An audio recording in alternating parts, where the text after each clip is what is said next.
I'm Frank Fernandez. I'm Associate Professor of Higher Education, Administration and Policy, and affiliate faculty in the Center for Latin American Studies at University of Florida. I'm so excited to introduce you to our video toolkit with funding from the Spencer Foundation, the College of Liberal Arts and Sciences at UF, the College of Education at UF, and the Office of Research at UF. We were able to bring together a group of scholars from around the country to talk about how to improve the work that we're doing in these trying times, to attend to the public good, to improve health outcomes, educational outcomes, reduce crime for all sorts of demographic groups. And so the goal of these videos is to help students, faculty, journals think about what are the standards that we should use to evaluate our own work and improve the science that we're doing, and how it can really influence policy and the practices of schools, prisons, nonprofits, so that we can just achieve a better society together. Hello, my name is Annie Wofford. I am an assistant professor of higher education and a senior research associate with the Center for Postsecondary Success at Florida State University. One of the things that we have discussed quite a bit here at our convening is the importance of positionality and ensuring that researchers approach their work, especially work that uses and employs intersectionality and with quantitative analysis, with a lens of transparency, authenticity, and clear understandings of our motivations, our intentions of doing this research and what it is for. So whether this be in positionality statements, in our actual research products, or in discussions with our research team and the communities from which we gather this research data, I think it cannot be overstated the importance of approaching our research with humility and authenticity that helps ground our work in who we are and why we are doing the work that we are doing. One of the directions that I would like to see the field embrace in terms of using intersectionality, especially in quantitative research designs, is really embracing the shared humanity that we all have as researchers and academics and people that are engaged in these communities. Understanding that data do not speak for themselves, but there are lived experiences that underlie all of the data that we are writing from, and those lived experiences include our own in terms of analyzing these data. So I would like to see more time dedicated into the products that we produce as researchers, coming from a lens of transparency and humility and who we are and what we're doing. I'm Patrick Rosanka. I am a professor of psychology at the University of Tennessee in Knoxville. One of the things that we discussed over the past 2 days of our convening is that there can be a pressure when conducting intersectional analyses to try to capture the complexity of multiple intersections, of multiple systems of inequality, across contexts, across time and space, that might encourage us to conduct increasingly complicated statistical analyses that can ultimately become a bit unintelligible, very difficult to describe what it is that we actually mean, what we found, much less communicate the importance of our findings to diverse audiences. Rather than embrace or fall into this pressure in ways that can obscure our goals and obscure actually the very inequalities that we seek to describe, I think it's more useful to kind of reframe this pressure as the difference between simply documenting disparities versus documenting harm. And what I mean by that is that when we study social inequality and do so without attention to issues of power, justice, and translation, and by translation I mean communicating the insights of our work to the public, we can do a kind of simple, superficial analysis that shows, look at this difference between these two groups. Look at how this group is worse off than this other group. And that in and of itself, the documenting of a disparity, doesn't explain why that difference exists. What are the causal mechanisms that have resulted in this gross inequality? And instead, I think it can be important to reframe the study of differences between groups or even within groups as about the documentation of harm. And when we understand disparities as inequities that come from somewhere, that aren't essential properties of one group versus another, but are the result of systemic, functional, social processes, then the documentation of harm can offer us some hope, not only to see violence and inequality where it exists, but how it can be changed through policy-oriented, structurally oriented, systemically oriented solutions. Hi, my name is Liz Cole, and I work at the University of Michigan, where I'm a professor of psychology and women's and gender studies. Today I want to talk about how using intersectionality frameworks can help us do better research. And I feel like this is a way we don't always talk about it to people outside of our area. I have 3 things I want to say about that. First of all, intersectionality is fundamentally about fairness. So Kimberly Crenshaw, who was one of the foundational authors of intersectionality, was concerned about how anti-discrimination law didn't protect Black women, even though there were laws against discrimination based on race, and there were laws against discrimination based on gender. So she thought that laws should protect everyone, and it's a problem if they don't. By the same logic, as researchers, we should be trying to understand everyone. And I often think of a quote from philosopher Elizabeth Spellman, who said, "It's theoretically significant if statements that appear to be true about men and women clearly aren't true when we specify that we are talking about men and women of different classes or races." As researchers, we should want to study everyone who's in the populations that we're interested in. This is especially concerning because some groups are especially likely to be left out if they're not considered prototypical members of their group. So when people think of men, when they think of women, they're most likely to think of white women. And when they think of, say, Black people, they're most likely to think of men. Some psychologists named Purdy, Vaughan, and Ebach called this intersectional invisibility. And so an intersectionality framework can help draw our attention back to what's happening for those groups that get overlooked.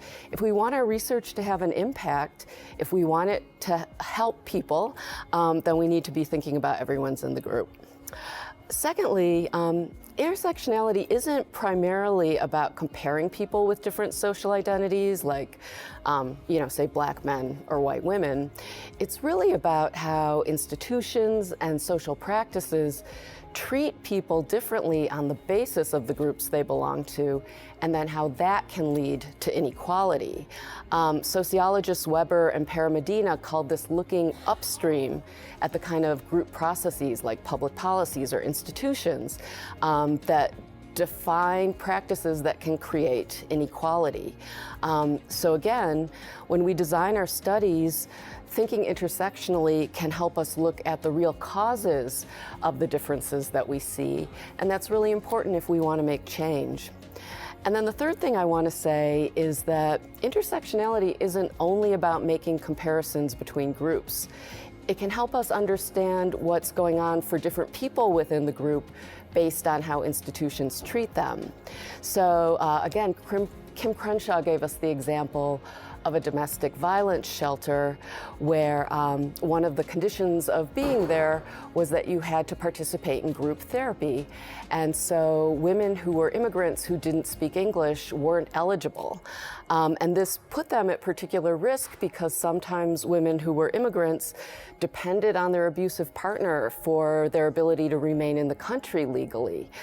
So they were at enhanced risk because they were women, because they were immigrants, because they didn't speak English. So that's an example of how using an intersectionality framework can help us understand what's going on within a group. And I'll say one more thing about that example that's really interesting to me, which is that sometimes intersectionality can help us notice things that are similar. So that same kind of way that immigrant women who didn't speak English were excluded from the shelter would apply to deaf women too. So I think sometimes sometimes people think intersectionality is all about difference, but because it gets us to think about practices, institutions, policies, sometimes it helps us understand similarities that aren't obvious on the surface. And so in all these ways, I think intersectionality can help us do better research. I think the most important thing is that we always remember that intersectionality was not theorized just to be a tool for researchers or academics. It was theorized as a way to make things fairer for groups that had been left out.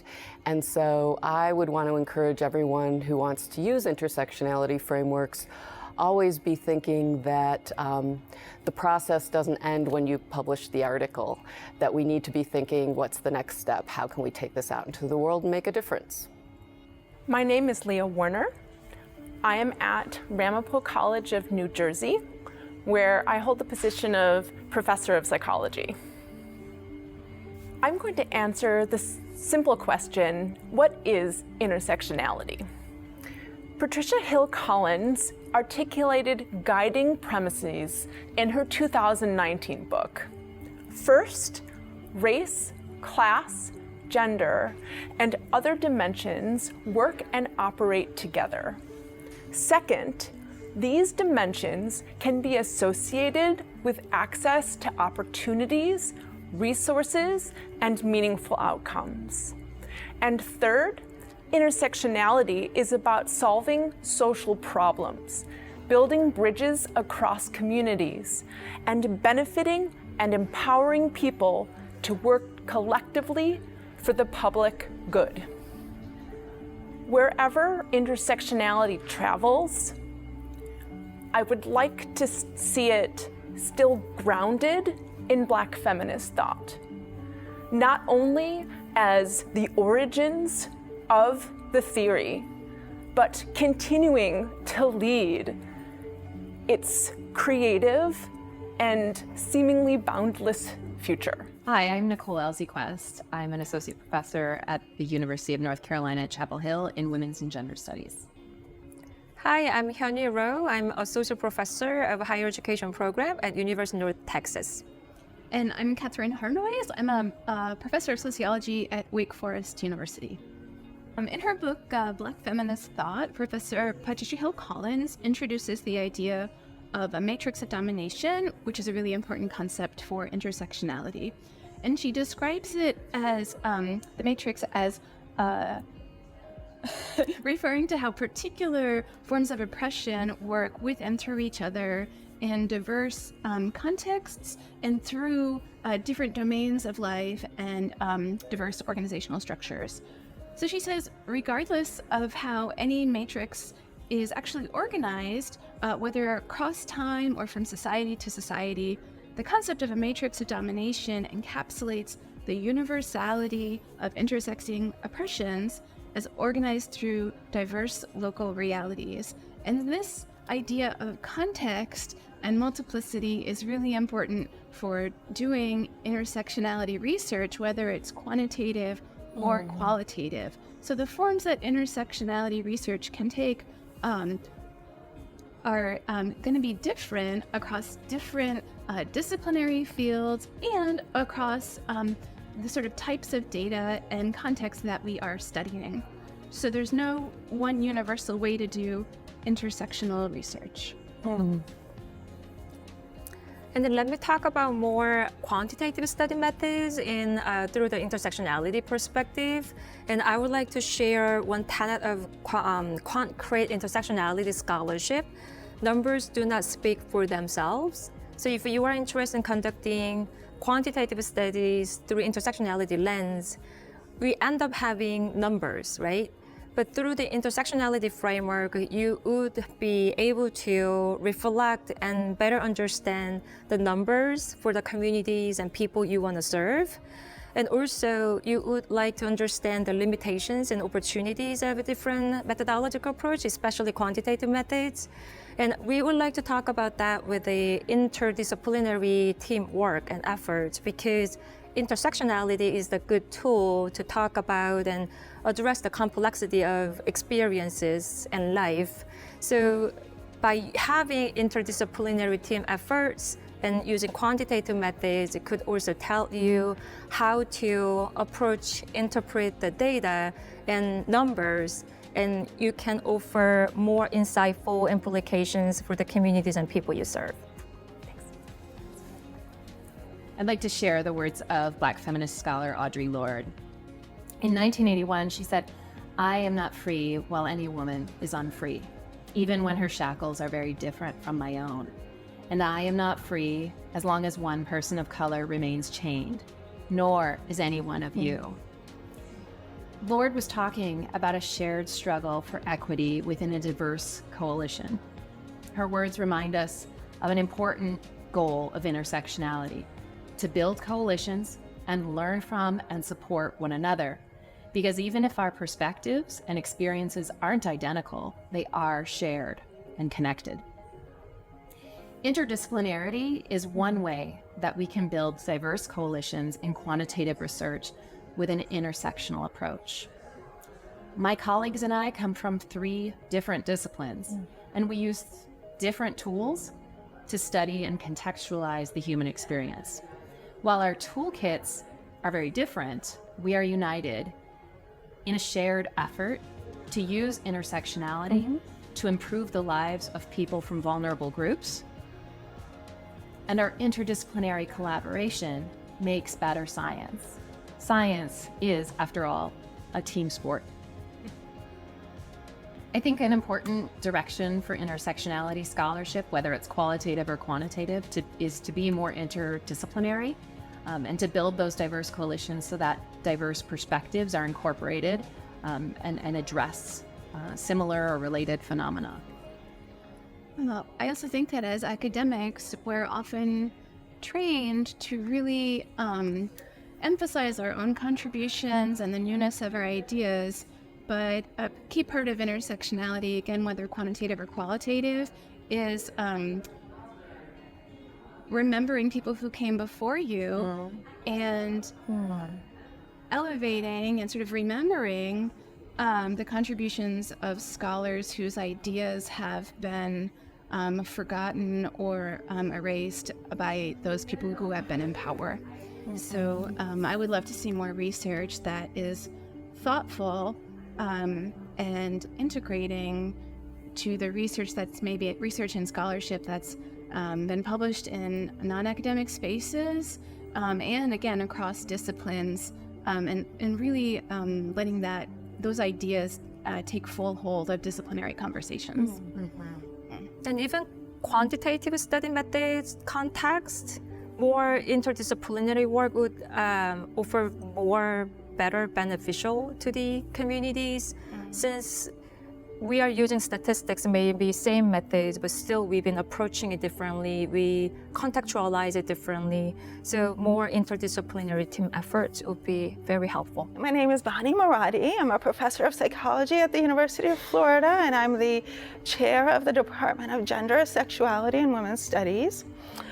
One of the things that we want folks to take away from our collaboration is that instead of a list of do's and don'ts of quantitative intersectional analysis, we want to encourage scholars and evaluators to ask, how are you using intersectional analysis and what is it doing in this research? We encourage researchers to engage with and cite foundational and contemporary intersectionality scholarship to inform the research questions, methods, interpretations, and applications of their findings. And evaluations of quantitative intersectional research can be guided by assessing the rigor of this engagement and explanation. In my view, the future direction and promise of intersectional analysis in research is simply to serve the public good, to advance the benefit and empowerment of people in all communities. My name's Shay Garvey. I use he, him pronouns, and I am the Friedman Hipps Green and Gold Associate Professor of Education at the University of Vermont. In my work, I primarily study college practices and policies with a particular focus on uplifting queer and trans students, faculty, and staff. When considering quantitative work that embraces intersectionality, one must be adaptive to, rather than dismissive of, the potential of liberatory research.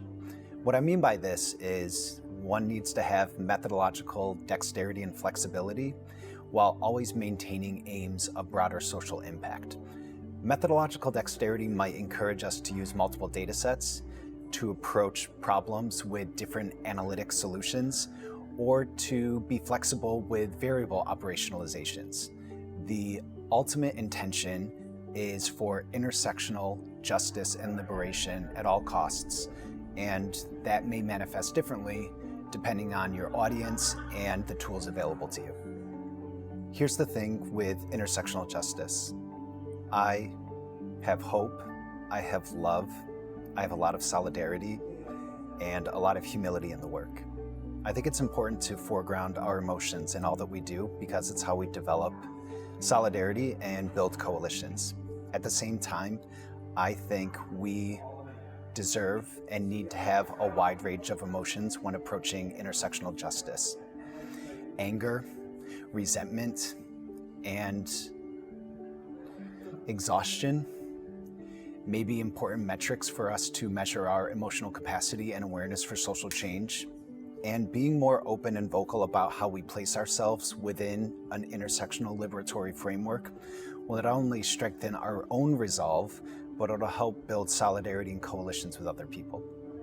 My name is Nicole Buchanan. I am a professor at Michigan State University in the Department of Psychology, and I look at a couple of different areas of research. My primary or my first line of research has been how do race and gender intersect to inform the ways people are targeted in the workplace, so something called racialized sexual harassment.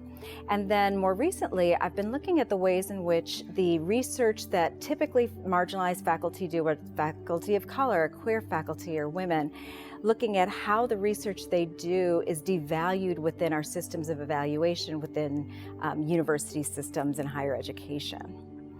I've given a lot of thought to what are some of the new directions I would like to see intersectionality be applied to. And when we think about what is happening in the field, intersectionality has traditionally been focused on marginalized people and marginalized identity and how they are disempowered.